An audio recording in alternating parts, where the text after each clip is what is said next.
It's August, so it's time for the next Voice of the Mesh. Let's take a look back at what happened in July of 2025. Summer seems to have been a bit quieter on the surface, but I've dug deeper and found a lot of interesting tidbits related to hardware, almost none of which are publicly available, so most of this will be just a taste of what's to come later in the year. The community has also been plenty busy with fun projects and interesting adventures. Normally, we'd start with a recap of the Meshtastic blog posts, but there seems to be nothing in the last month, so instead we're going to dive right in with a recap of OpenSauce. For those watching this episode on YouTube, and I'm going to use air quotes around the word watching, I'm going to throw up some video I shot at OpenSauce in the background. If you're listening elsewhere, don't worry, you're not missing that much. It's mostly just hand-waving booth people and time lapses. Just something to reminisce with. That being said, if you're not aware, OpenSauce is an annual gathering of makers and creators in the San Francisco Bay Area.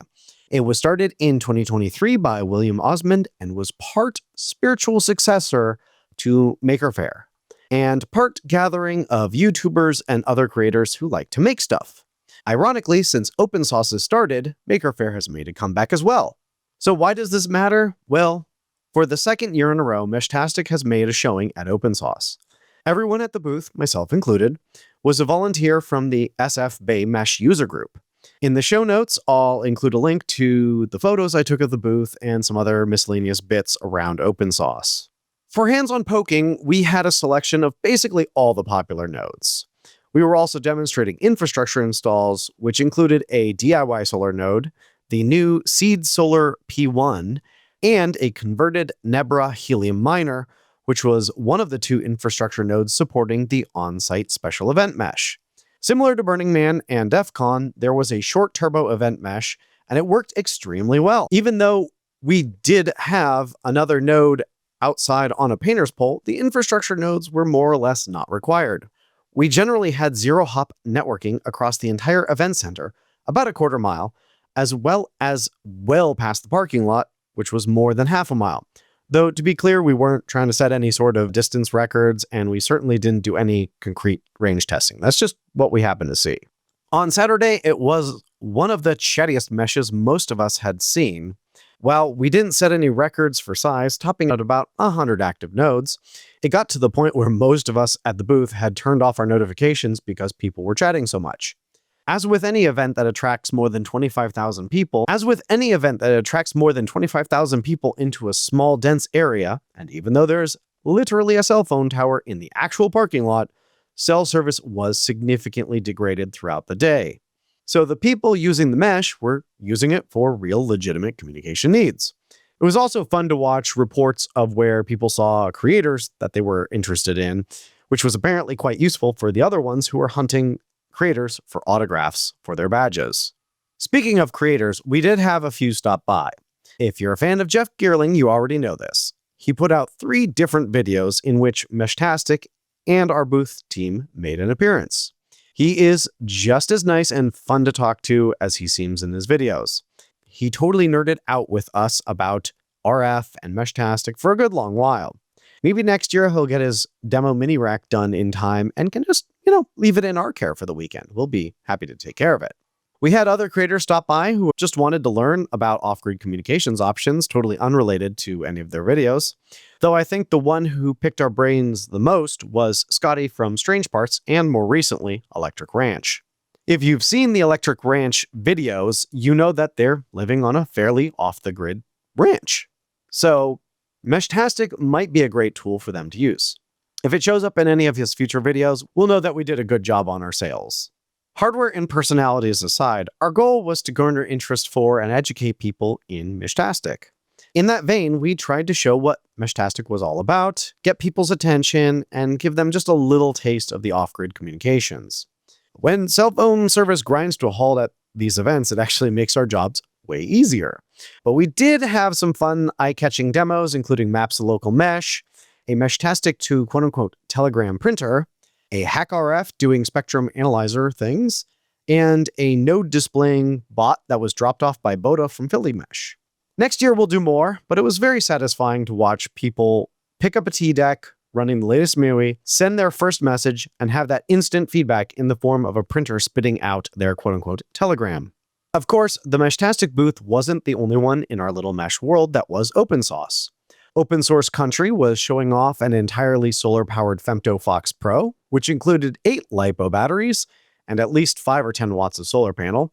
The venerable designer Alley Cat was also showing off some of her cases and other work.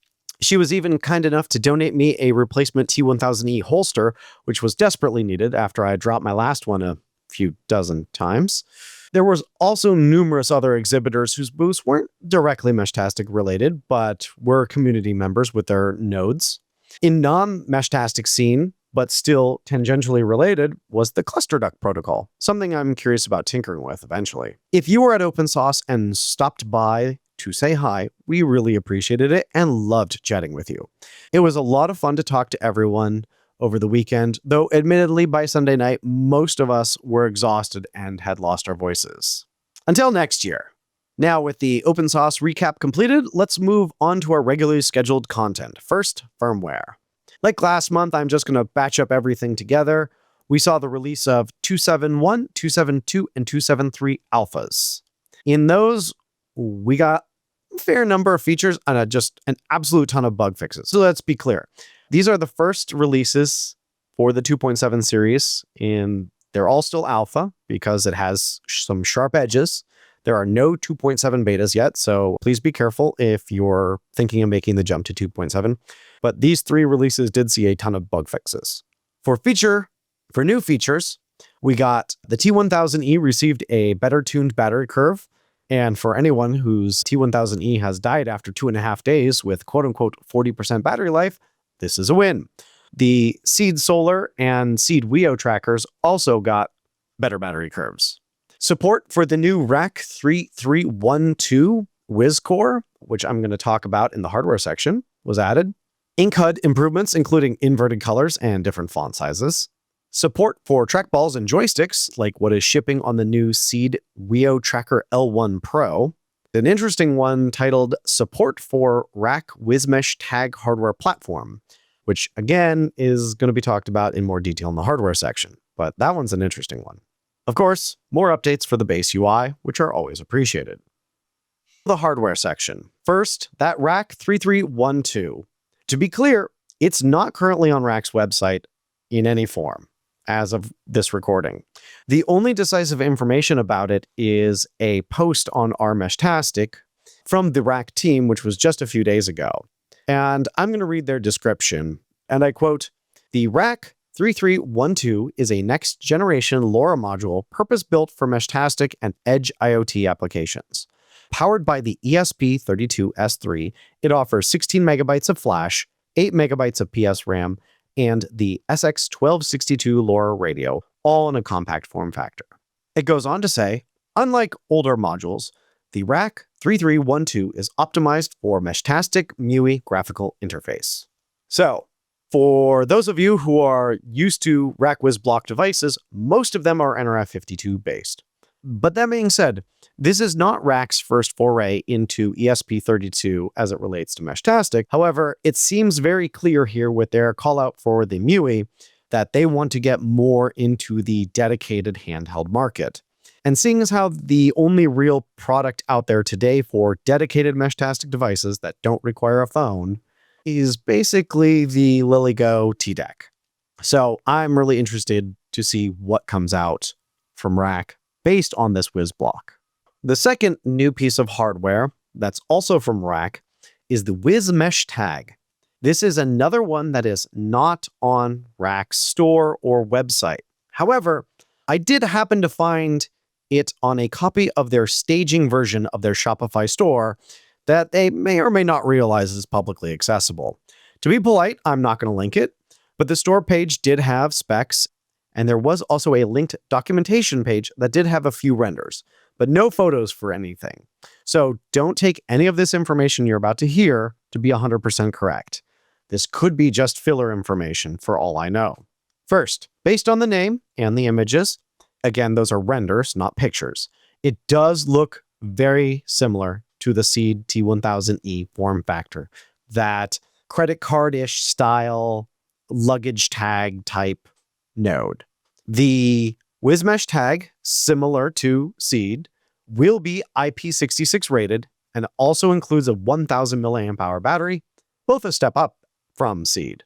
It's NRF52 powered, has integrated GPS, an external RGB LED for status, a user button separate from the power button, and more importantly, a magnetic 4-pin pogo connector for charging and USB, which, if I'm reading their page correctly, is at least pin order compatible with the Seed T1000E, though I have no idea if the spacing or magnets will match up. I'd honestly be super duper jazzed if the chargers were cross-compatible. I know the pogo pin connector for charging and whatnot is a little bit of a love it or hate it thing in the community. I personally have no problem with it. I like it as the best alternative for keeping these really small nodes IP65, IP66 rated. I know some people hate it and want these nodes to be Qi charging, which, don't get me wrong, I would also love.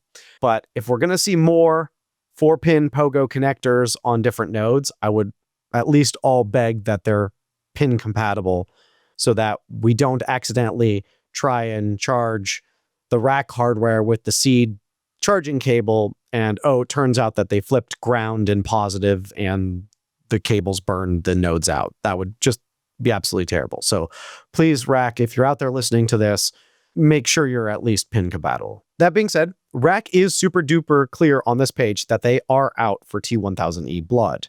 The sales page has a section comparing the WizMesh tag directly to the Seed T1000E by name. In that section, they write, and I quote, WizMesh tag has a bigger battery, better waterproofing, faster GPS, and easier buttons to press. It is designed to keep going for a long time in the field. Now, I am excited for competition in this form factor, as I think it's fantastic for the average consumers. The T1000E is by far my favorite node to carry, and it is the one that I recommend to anyone who walks up to me and says, what do I buy first? Because it's simple, it's easy, it's waterproof. So the more competition in this space, the more options there are for consumers that are relatively similar, the more exciting it is. That being said, Rak most certainly has to bring their A+ game when it comes to antenna design, because the Seed T1000E's receive and transmit capabilities are second to none for a device without an external whip antenna. And a good antenna makes way more difference than an extra day of battery life when it comes to people actually using these devices in the real world. Next on the list is yet more hardware that doesn't have any official documentation published about it, and that would be the Heltec LoRa 32 V4. And yes, this is a revision to the popular and venerable V3, which is really interesting because I thought the T114 was their successor to the V3. And all of this information comes from a Discord post that I will link on the Meshtastic Discord, where they did include some information about it, and they were looking for some alpha or beta testers. Specs include being fully compatible with pin and form factor of the V3, bumping the radio up to 27 dBm, a new rounded and modular interchangeable interface. The old Spring Wi-Fi antenna has been dumped in favor of a circuit board antenna along with an IPEX connection for external Wi-Fi hookup, solar support, and GPS support. The difference between the T114 and the new LoRa 32 is that the LoRa 32 is ESP32.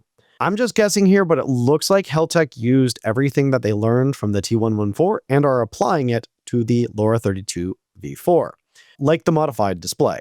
Interesting, the LoRa 32 V3 and the T114 are only 21 dBm, which is about 125 milliwatts of transmit, whereas this new V4 unit is going to be significantly more powerful at 27 dBm or 500 milliwatts. It's actually rare to see any nodes above 22 dBm, which is 160 milliwatts and change. So this will be pretty powerful in terms of its transmit. We obviously don't know how it reacts in real life. We don't know how sensitive its receive is. It's not out there yet, but it's something that I'm really interested to see how it works in reality. And I really hope that Heltec learned their lesson on the stumbled T114 launch and really works through any bugs before they go mainstream. Also, I'll note at this point in time, we don't know what the MSRP on that is. Now, for the back half of our hardware, because yes, there is more hardware, we have several nodes from the community. The first two are hand in hand, and they are the Mesh Tadpole and the Mesh Toad V2. Both of these are USB-C based LoRa modules that come in cute little 3D printed cases. They are made by the Meshtastic community members WeHooper4 and Vid. The Tadpole is currently $50 and is 22 dBm or 160 milliwatts, whereas the Mesh Toad V2 is $75 and is a full 30 dBm or 1 watt radio.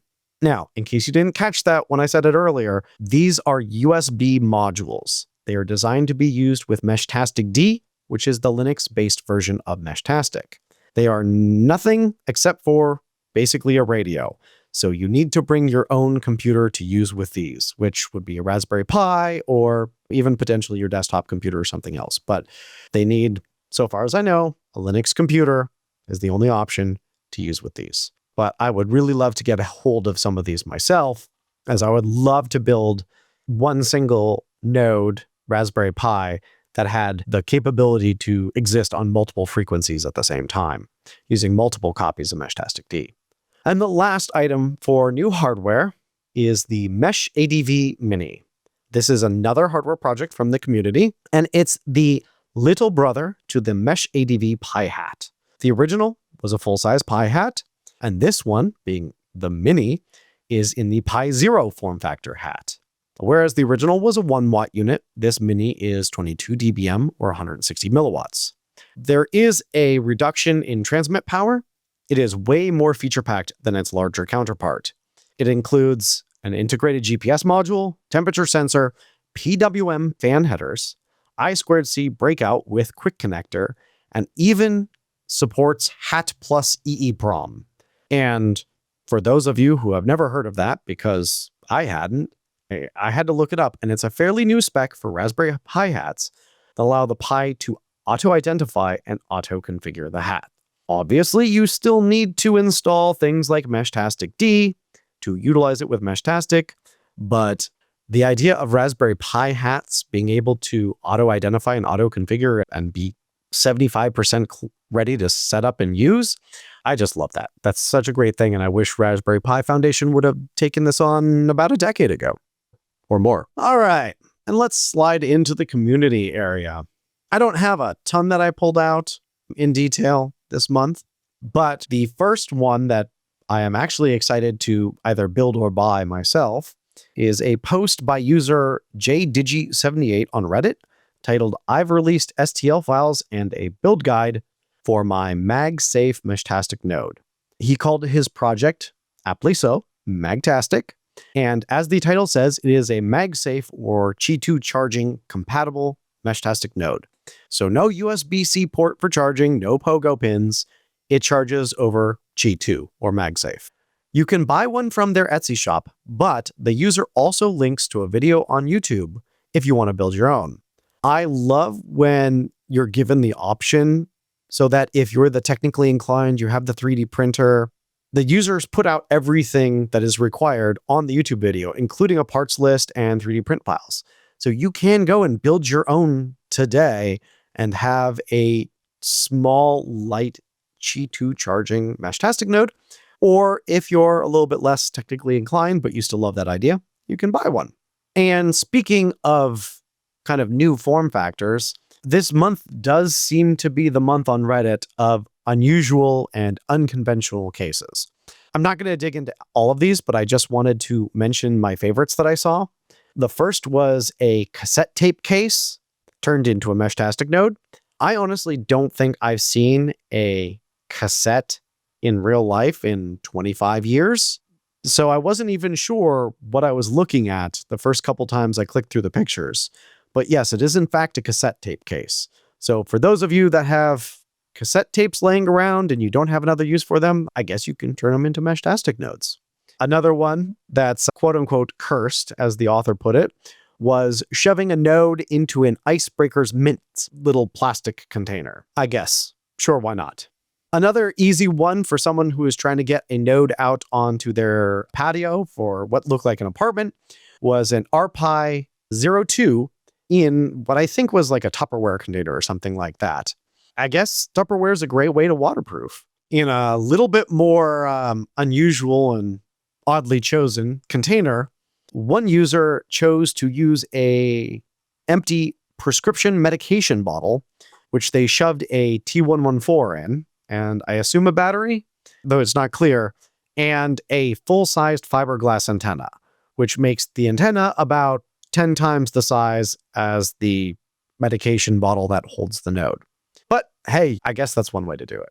From the area of unusual nodes that actually make sense, one user who has a boat put a seed jiao in a 3/4-inch PVC pipe and attached it to the side/top of their boat. And while it's unusual, I just love this because everything around a boat needs to be super duper waterproof, especially if you go out on the ocean, saltwater spray gets into anything, it's going to ruin electronics. Being able to put everything in a single PVC pipe is super clean, but also means you don't need to worry about any connections because the antenna is also in that PVC pipe and should not generally affect your transmit or receive capabilities too much. And the last one from my weird cases segment is going to be another seed jiao that's shoved in a candy tube. I think M&M minis or something like that. I'm not entirely sure what the candy was, but it's a small plastic tube like you'd see at a supermarket checkout lane. Again, if you're interested in any of these, I will have all the links in the show notes so you can look at the pictures and be amused as to what weird and unusual ways people are choosing to protect their Meshtastic nodes. And from a cool cooperation standpoint, the user The High Tech Lowlife on Reddit posted, "My T1000E accessories are now available directly from Seed Studio." And I love to see when manufacturers work with the community. Yes, there are a bunch of T1000E cases and charging docks, which is what this Redditor was posting about. There are a ton of these options that you can find on Printables or MakerWorld or any other number of sites, and you can print yourself. But not everyone has a 3D printer or has a friend with a 3D printer, so that then they end up having to go to Etsy and pay someone else to perhaps poorly print it. I love just the manufacturers going, hey, you community members, you're making a great thing. We want to sell this. And hopefully it's win-win. Hopefully the consumers get a good quality product that has been printed well because it reflects directly on Seed Studio. Hopefully the community member, the High Tech Low Life, is getting a little slice of the money, and Seed Studio is also making a few bucks and doesn't need to design something themselves. The last from my Reddit stalking is by user Ladkins94. He posts where they post 0-hop message from a plane 300 plus miles away. Now, it's possible the exact range is not as far as they claim in the title, because who knows if the GPS of the node in the plane is up to date.